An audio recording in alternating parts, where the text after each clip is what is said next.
It's been depicted in countless films, its story retold in many novels, and the pain and suffering it caused continues to resonate in song lyrics.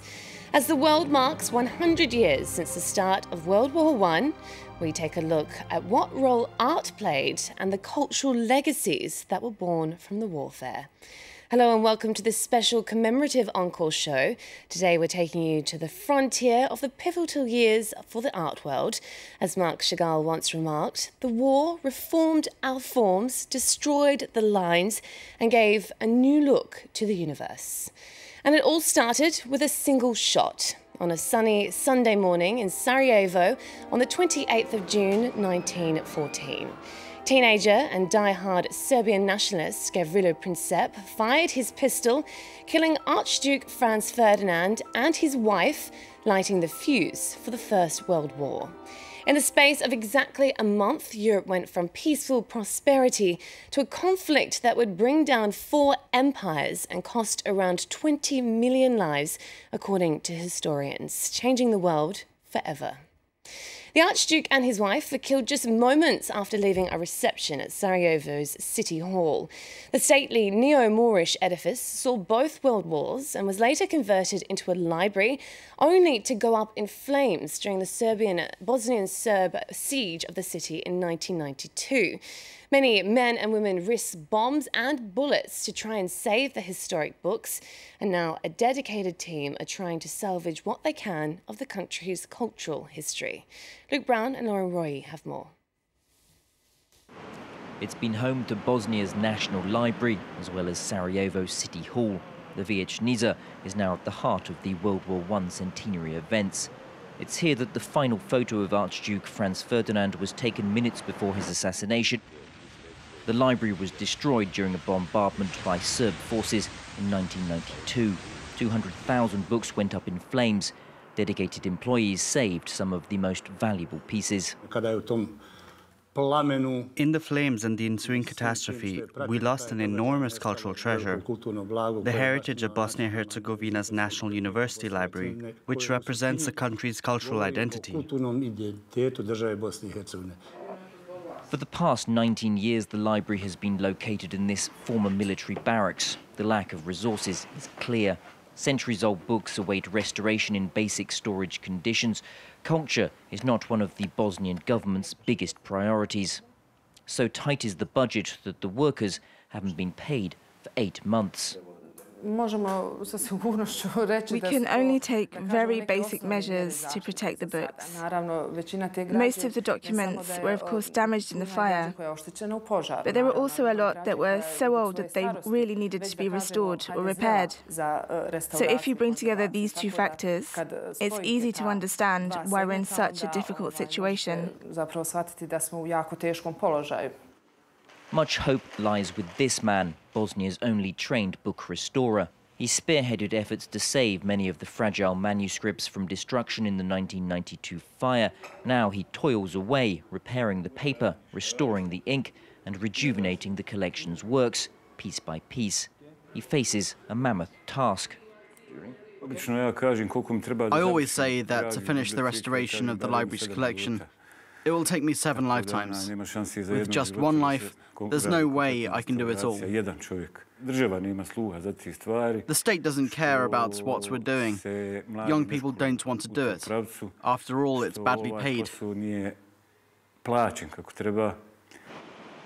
The Vijećnica building, reopened last month, finally restored to its former glory.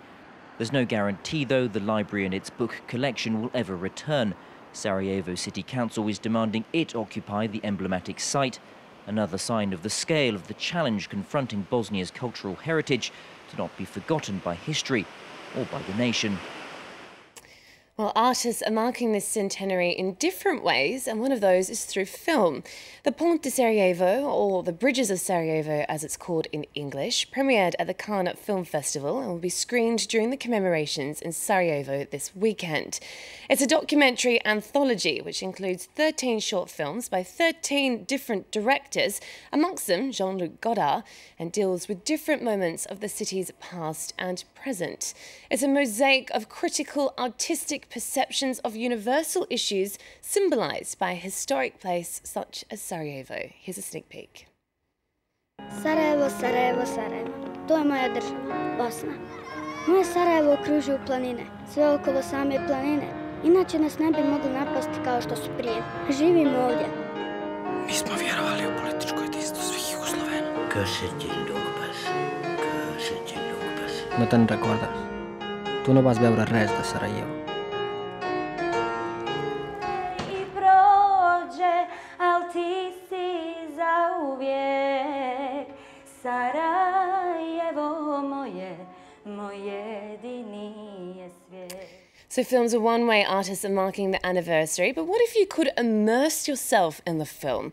That's what a French video game developer has tried to do, creating a puzzle adventure designed both to educate and entertain. Valiant Hearts, The Great War, is released this week, and its creators are hoping it will help get younger generations interested in history. James Andre and Mark Thompson have more.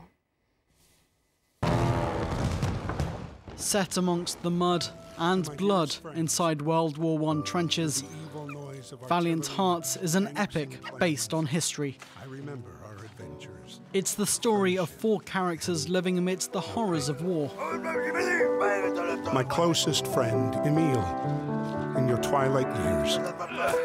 The game is designed to look like a graphic novel, a clever touch which helps to boost the emotional charge of the story. Your daughter's tears.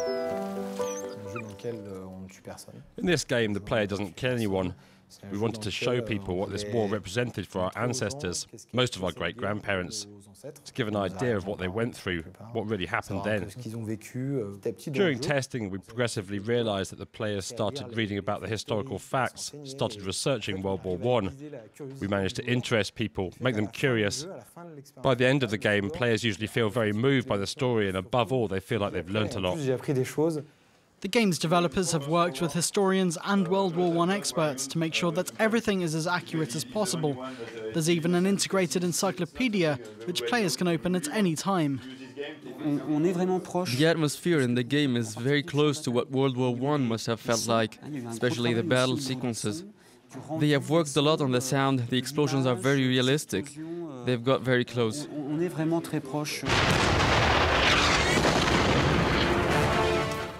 Whether gamers play Valiant Hearts to learn or to simply have fun, the end product is the same. A new lease of life for these unknown soldiers.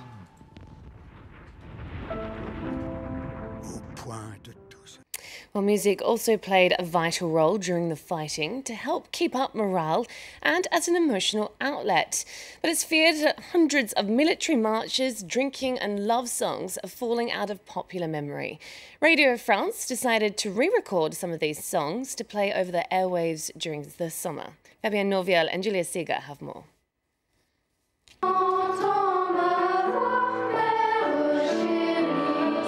These are some of the songs their ancestors might have sung.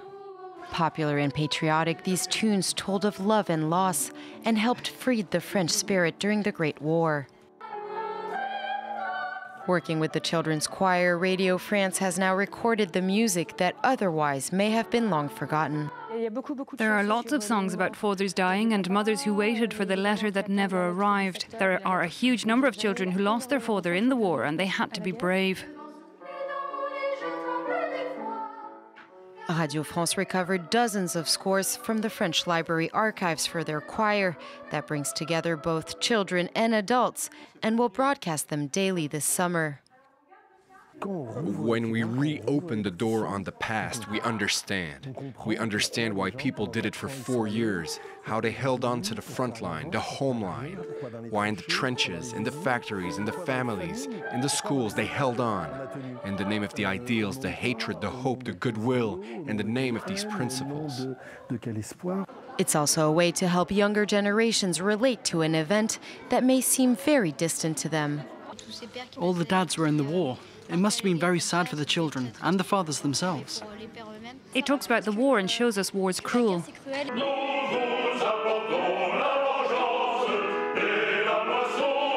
From military marches, political songs, to drinking songs and love ballads, a single theme unites them, a deep hatred for Germany. One song likens the Germans to rats to be killed. Several others have had to be excluded for being too offensive, scattered with homophobic and racial slurs. It's really the music and tune that's catchy. It's true the words aren't suitable at all anymore. We're trying to look back as well, even in its interpretation. Along with the broadcast, there will also be a book coming out this autumn. The music and words are not just a written history, but an evocation of how people felt at this key point in the past. Finally, for many, the First World War was black and white, not factually speaking, but literally. Images of the fighting, taken before colour TV existed, have been imprinted on our memory. But some French directors decided to bring those images to vivid, colourful life.